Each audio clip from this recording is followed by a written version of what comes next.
Ah, Hal. Are you going to the meeting with Margrave Jobst as well? I am. What about Istvan? I assume... That we didn't catch him? No. Because if we had, you'd be the first one to know. Have no fear. We'll get him eventually. I hope you're right. Anyway, let's go and see what Jobst wants from us.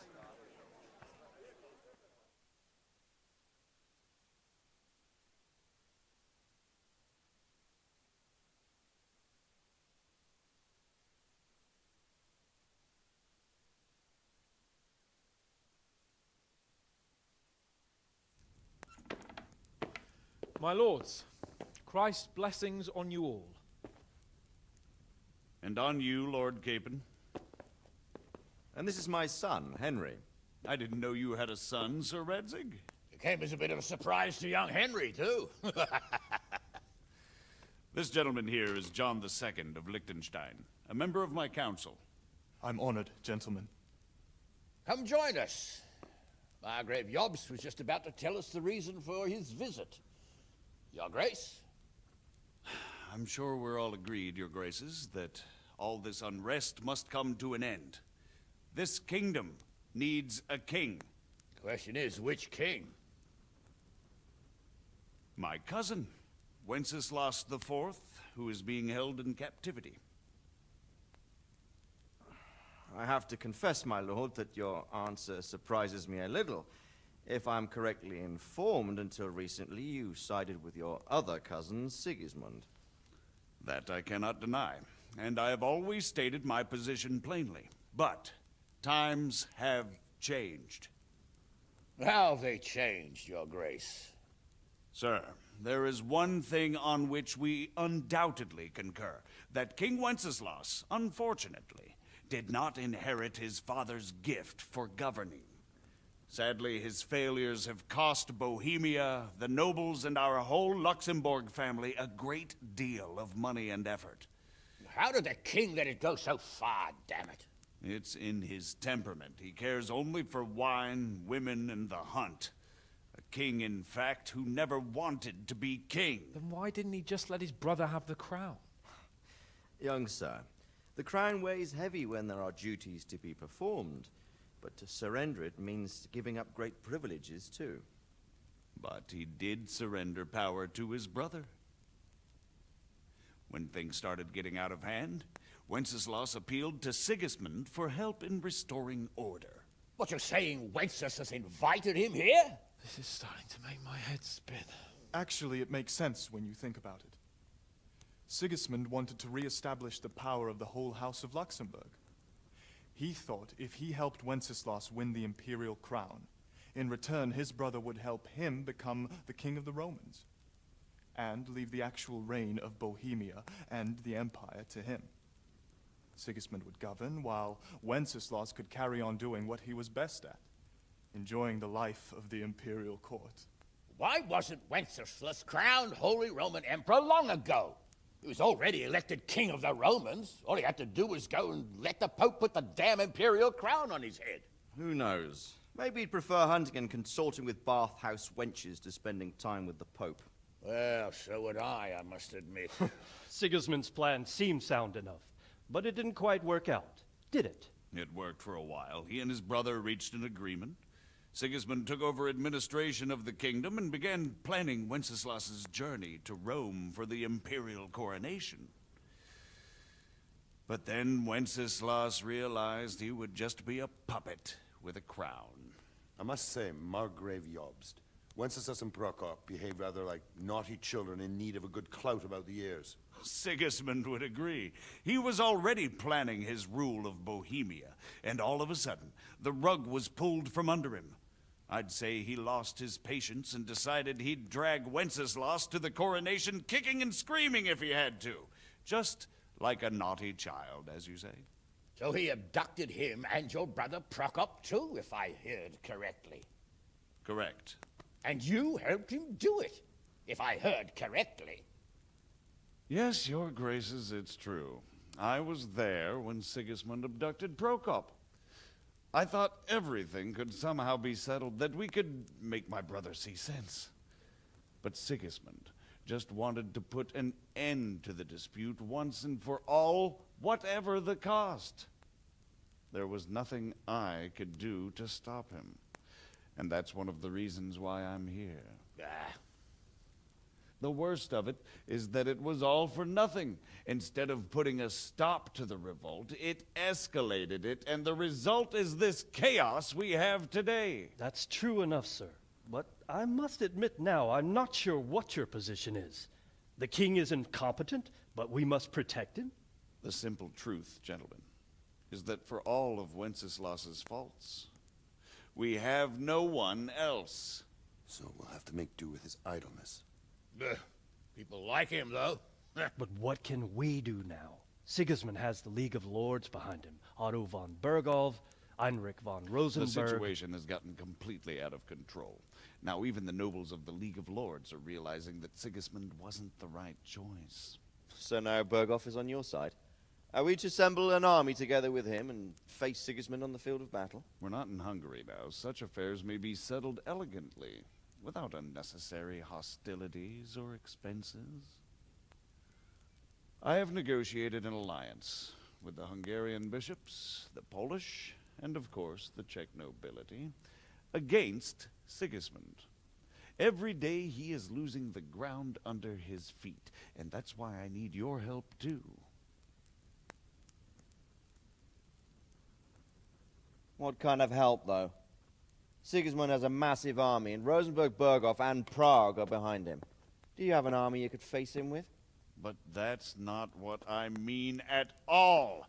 There's been a revolt against Sigismund in Hungary, partly due to my efforts, and now he'll have to choose whether he wants to gain the Bohemian crown, which is a very risky enterprise, or hold on to the Hungarian one. He can't have both.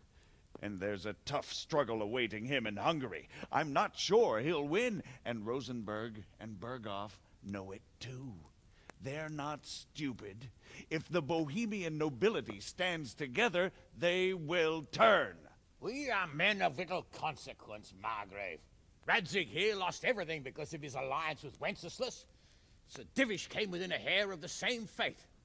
Even Rattay is defenseless against Sigismund and the League of Lords. What's more, your grace, King Wenceslas languishes in captivity in Vienna. He can't rule too well from there. And what do you propose? To sit with your arms folded till the Bohemian lands are turned to ashes like Skalitz? We have to put a stop to this senseless war. And do you know, sir, what the true position of the League of Lords is? I'm not on the best of terms with them at this moment, so you'll have to ask them yourselves. Yes. Why not? I'll go and visit Berghoff at his castle and we'll see what he tells me. You know, that's not such a bad idea, young sir. True. Though a little risky. I doubt Berghoff would harm a blue-blooded envoy. And you can find out what he has to say about developments and what the League of Lords is planning. Then we'll decide what to do next. I'll help you compose a letter to him. I'd like Henry to come with me. Why not? He's proven himself an able investigator, and he'll also be a good bodyguard if anything should happen. And I'll send Sir John here to Kuttenberg to be my eyes and ears there. I believe both your reports will help us get a better grip on the situation. When can you set out? Just as soon as I've packed my things. Excellent. Margrave Yobst and I will draft a letter. Get ready, and we'll meet back here.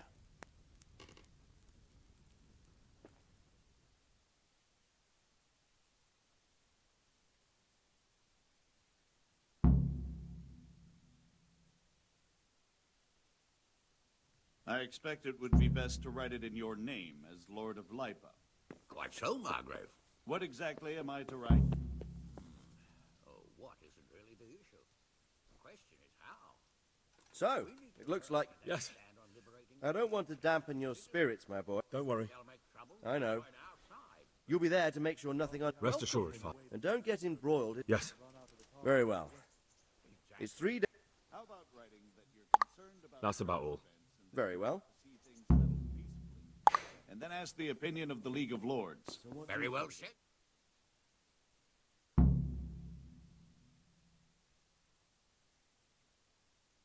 Plus the fourth might... I believe we have written it well, gentlemen. Without a doubt.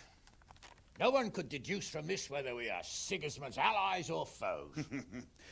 I must travel back to Brno now, but soon I will go to Brandenburg and I will stop here on the way back. By then, Sir Capon should be back and we can discuss how to proceed.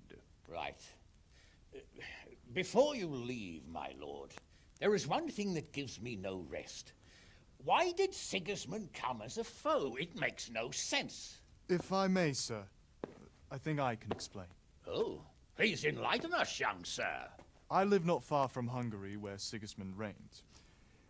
It is a savage country, and the constant war with the Turks has hardened the people. They need a monarch with an iron hand. So when Sigismund felt the wind of revolt, he reacted as he would at home. Only what works on the Hungarian nobles does not work here in Bohemia.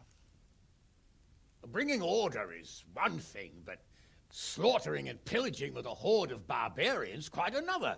What purpose does that serve? But Sigismund did give the Bohemian nobles a chance to take his side. It was only when they refused his ultimatum that he lost patience and took to the sword. As for the barbarians, he could afford nothing better. The Hungarian nobility would gain nothing from joining his campaign in Bohemia. He didn't have enough coin for a regular army, and so he recruited the Cumans. What he does not pay them, they make up for in plunder. But in the end, he didn't have enough to even satisfy the Cumans. That's why he raided Kuttenberg and Skalitz. He wanted the silver. That makes sense. My lords, how's the letter coming along? It's done. Then we can be on our way. Now remember what we said, boy. All you have to do is deliver the letter, listen to the answer, and come back here. Don't provoke Berghoff in any way. Provoke? Me? Never, Uncle. We'll be back in a few days. Farewell, your graces. Come, Henry, my men are waiting.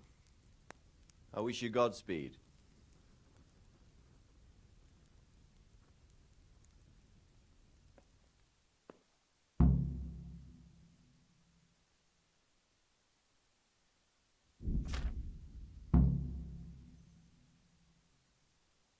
Come now, Hal. My men are mustered in the courtyard. We can... God be with you, lad.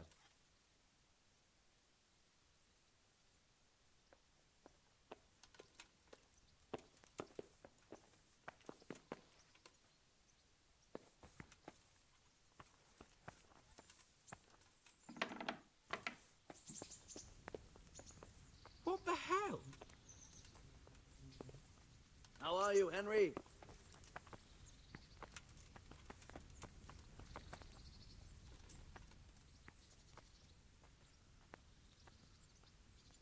God bless you. What?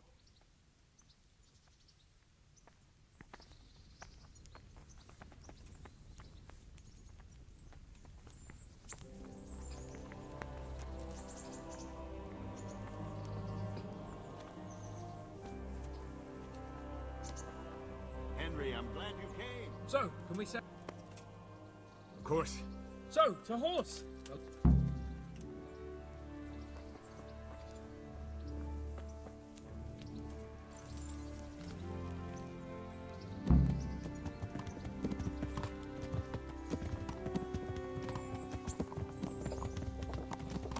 Good day, Henry.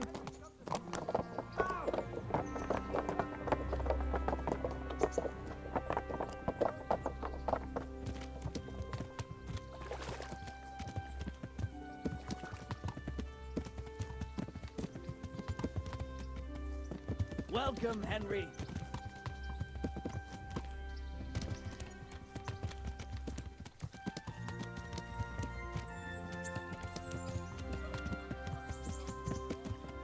I'm getting used to it. He explained it. All will be well. God be with you, Henry. It's far more acceptable for a nobleman to befriend a noble bastard than a blacksmith's son. Mind you, don't come to blows with a blacksmith, my young lord.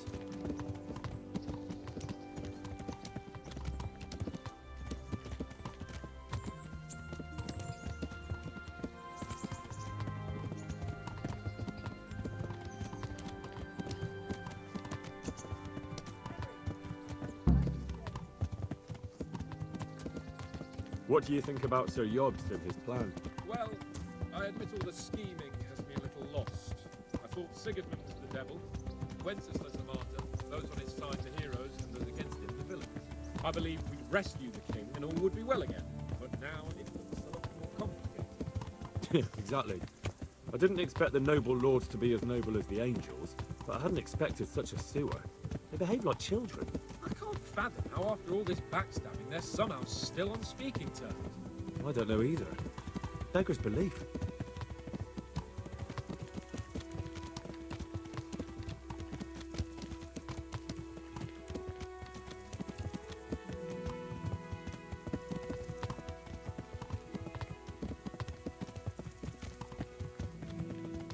Did you know that King Wenceslas is such a Feckless drunkard?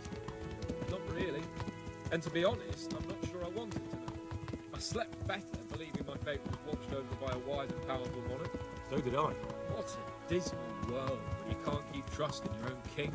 On the other hand, times were better with him here than with him gone. Isn't that the truth?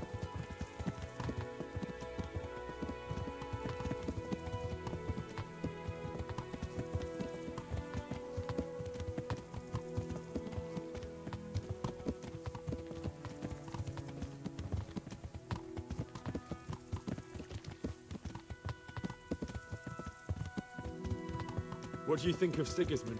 If I were him, I'd have had enough of my brother even sooner. But he's a monster. Look at what those hordes of his are getting up to here. What he did in Skalitz. True enough. On the other hand, if Wenceslas and Prokop hadn't double-crossed him, none of this would have happened. No one forced him to burn Skalitz. That's a fact. But he couldn't let them shit all over him either. Not that I'm defending him. He's a weasel. No doubt about that.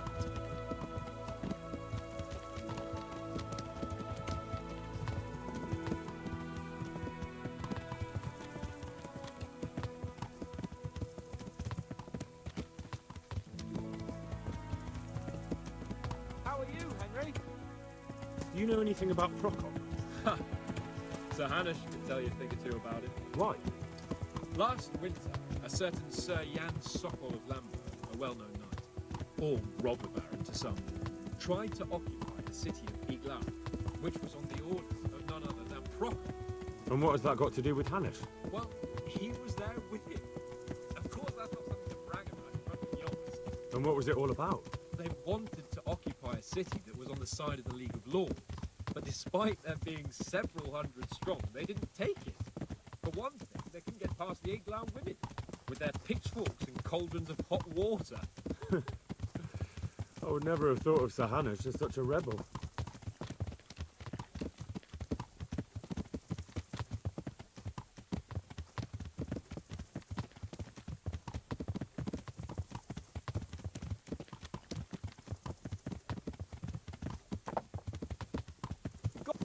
And have you heard anything about Rupert of the Palatinate? A little. He can't manage even to wrest power from a king who doesn't much care for ruling and isn't fighting back.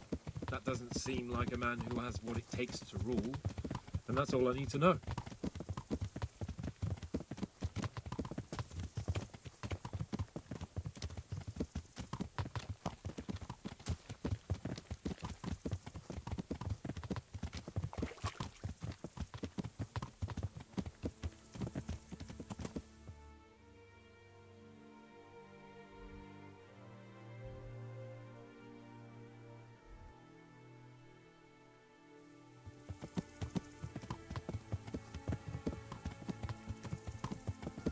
And that Berghoff we're going to see, do you know anything about him? I haven't heard much good about him, but I have a feeling that some other nobles are quite in awe of him. And his castle is apparently quite impressive. I'll be interested to see for myself.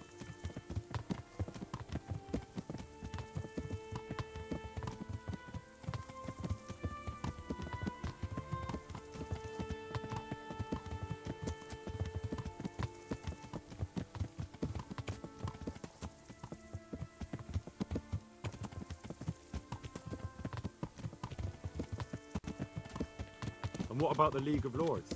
Wealthy, pompous. The king doesn't seem to like them much. He's chosen to let the lesser ranks of the nobility into his circle, men like your father. I admit I don't blame him one bit, but the lords weren't happy about their loss of influence, so they put their foot down. If I were Wenceslas, I'd let them hang on the abducted Peter first, but he gave them seats at the provincial council. Little wonder they're back in their old tricks.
Hey, Henry's come to see us.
How are you, Henry?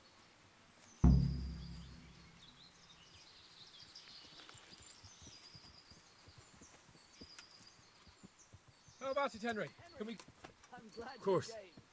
At last I'll get... Quite.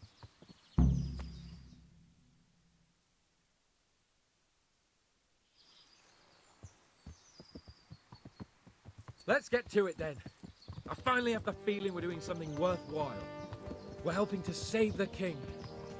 Instead of saving his drunken majesty, I'd rather find that horseman who murdered my parents, get the sword back from him, and skewer him with it. Cheer up, Henry. I have a feeling you'll get your chance one day, and it won't be long in coming. Forward, men! Audentes fortuna juvat!